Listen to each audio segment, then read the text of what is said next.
Brought to you by Palvi Agrico. पालवी ॲग्रिको, भारताचा पहिला AI तंत्रज्ञानावर आधारित B2B आणि B2C ई-कॉमर्स प्लॅटफॉर्म. शेतीसाठी जे काही लागणार थेट तुमच्या बांधावर पोहोचणार, मोबाईलच्या एका क्लिकवर. मुंबई महानगरपालिका निवडणुकीसाठी महायुतीमध्ये सुरू असलेल्या जागा वाटपाच्या संदर्भात मोठी अपडेट समोर आली आहे.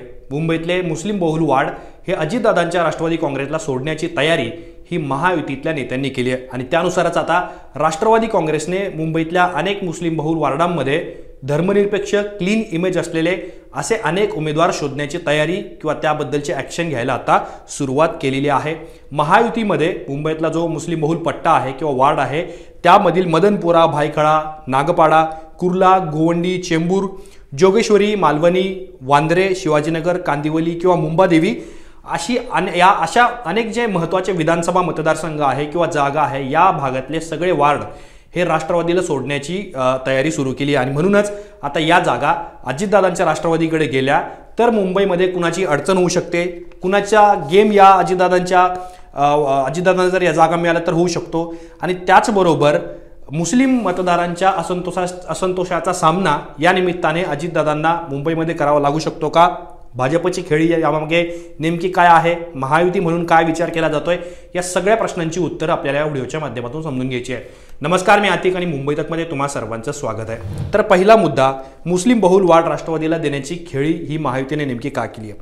तर विधानसभा निवडणूक असेल किंवा लोकसभा निवडणूक असेल या दोन्ही निवडणुकांमध्ये आपण पाहिलेलं होतं की यापूर्वी ज्या वार्डांमध्ये मुस्लिम मतदारांची संख्या अधिक आहे, विधानसभा मतदारसंघामध्ये मुस्लिम मतदारांची संख्या अधिक आहे, पूर्वीच्या निवडणुकांमध्ये आकड्यांमध्ये जर आपण बघितलं तर ही मतं काँग्रेसकडे जायची. पण गेल्या लोकसभा आणि विधानसभा निवडणुकीमध्ये आपण बघितलं वार्ड निहाय किंवा विधानसभा मतदारसंघ निहाय ही मतं उद्धव ठाकरे यांच्या शिवसेनेला मिळालेली होती. आपण लोकसभा निवडणुकीमध्येही बघितलं, दक्षिण मुंबईमध्ये अरविंद सावंत यांना मुस्लिम बहुल विधानसभा मतदारसंघामधून अधिकची मतं मिळालेली होती. दक्षिण मध्य मतदारसंघामध्ये सुद्धा अनिल देसाई यांना मुस्लिम बहुल मतदारसंघामधून अधिकची मतं मिळालेली होती. जिथं वर्षा गायकवाड जिंकल्या त्या उत्तर मध्यमध्ये सुद्धा मुस्लिम बहुल मतं ही महाविकास आघाडीच्या परड्यात पडलेली होती. त्यामुळं हे सांगण्याचं कारण काय आहे तर दोन्ही निवडणुकांमध्ये मुस्लिम बहुल वार्डांमधून मतदान हे महाविकास आघाडीच्या आणि प्रामुख्याने उद्धव ठाकरे यांच्या शिवसेनेच्या परड्यात पडलेलं होतं. त्यामुळं आता महाविकास आघाडीला आणि प्रामुख्याने उद्धव ठाकरेंच्या शिवसेनेला रोखायचं असेल मुस्लिम बहुल भागांमध्ये तर तिथे धर्मनिरपेक्ष पक्षाचा पर्याय म्हणून महायुतीने अजितदादांच्या राष्ट्रवादीला पुढं करण्याची तयारी सुरू केलेली आहे. त्यामुळंच जी मतं उद्धव ठाकरे यांच्याकडे किंवा दुसऱ्या पर्यायाने काँग्रेसकडे जात आहेत ती मतं आपल्याकडे वळवण्याचा प्रयत्न हा महायुतीचा आहे.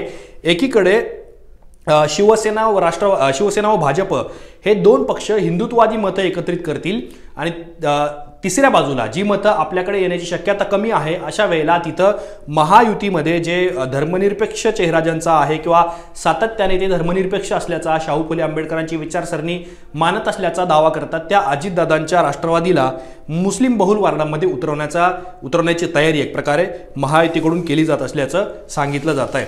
पण आता खरंच जर असं झालं, जर महायुतीमध्ये मुंबईतले मुस्लिम बहुल वार्ड हे अजितदादांच्या वाट्याला गेले तर यामुळं कुणाचं समीकरण बिघडू शकतं? तर पहिली महत्त्वाची गोष्ट, गेल्या 10, 15, 17 वर्षांमध्ये मुस्लिम मतं ही जी आहे ही काँग्रेसची पारंपरिक मतं मानली जात होती कारण त्याच्या मागे आकड्यांचा संदर्भ आहे.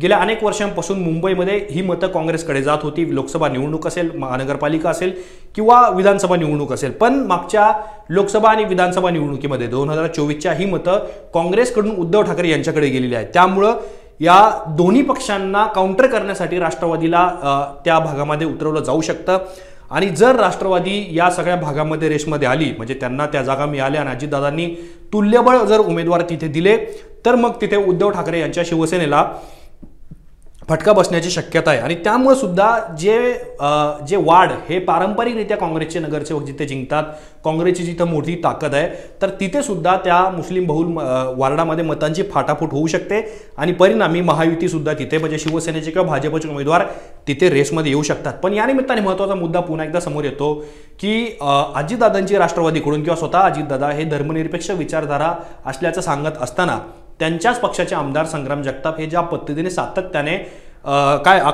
सातत्याने तेढ निर्माण करणारी वक्तव्य करतायत, मुस्लिमांच्या विरोधात आक्षेपार्ह भाषा वापरतात, त्यामुळे त्यांना मुंबईमध्ये मतदारांच्या असंतोषाचा सामना करावा लागू शकतो का? तर सगळ्यात पहिला मुद्दा त्याच्यामध्ये काय आहे तर संग्राम जगताप यांच्यावरती अजितदादांनी त्यांच्या भूमिकेशी असहमतता दर्शवलेली आहे. आता काही दिवसांपूर्वी त्यांना नोटीस देणार असल्याचं सांगितलेलं होतं, पण अजूनही अजितदादा यांनी संग्राम जगताप यांच्याबद्दल कठोर भूमिका घेतलेली नाहीये असं चित्र सध्या आहे.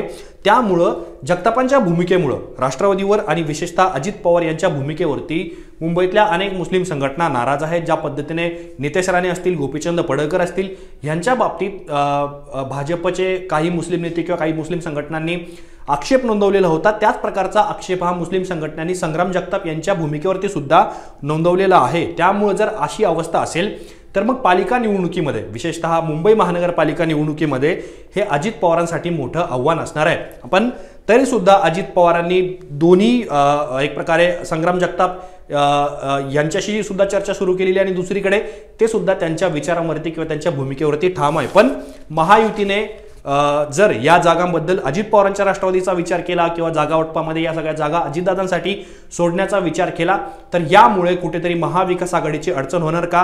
कारण आपण विधानसभा निवडणुकीमध्ये सुद्धा बघितलेलं होतं की विधानसभा निवडणुकीमध्ये मुंबई आणि MMR परिसरामध्ये ज्या ज्या जागा या मुस्लिम बहुल आहे तिथे राष्ट्रवादीच्या उमेदवारांना उतरवण्यात आलेलं होतं. म्हणजे उदाहरणार्थ शिवाजीनगर मानखुर्दची जागा जिथं अणुशक्तीनगरमधून नवाब मलिक यांना थेट शिवाजीनगरमध्ये त्यांना घड्याळाच्या तिकिटावरती लढवण्यात आलेलं होतं. सना मलिक या अणुशक्तीनगरमधून जिंकलेल्या होत्या. त्यामुळं असे अनेक मतदारसंघ आहेत जिथे भाजपला, शिवसेनेला एक प्रकारे जिथं त्यांना पोहोचता येणार नाही तिथे राष्ट्रवादीला पोहोचवण्याचा प्रयत्न महायुतीचा सुरू आहे का, अशी सुद्धा चर्चा या निमित्ताने आता रंगलेली आहे. त्यामुळे अर्थात आता मतदार याद्या बनवण्याचा कार्यक्रम जरी सुरू असला तरी सुद्धा महायुतीने मुंबई महानगरपालिकेवरती खास करून नजर ठेवलेली आहे आणि त्यासाठीच त्यांनी आता शिवसेना भाजपची सुद्धा तयारी सुरू आहे आणि अजित पवारांना सुद्धा त्यांच्या पक्षाला कामाला लावल्याची चर्चा सुरू आहे. या सगळ्या प्रकरणांबद्दल तुम्हाला काय वाटतं, तुमची नेमकी मतं काय आहेत हे आम्हाला कमेंट बॉक्समध्ये जरूर कळवा.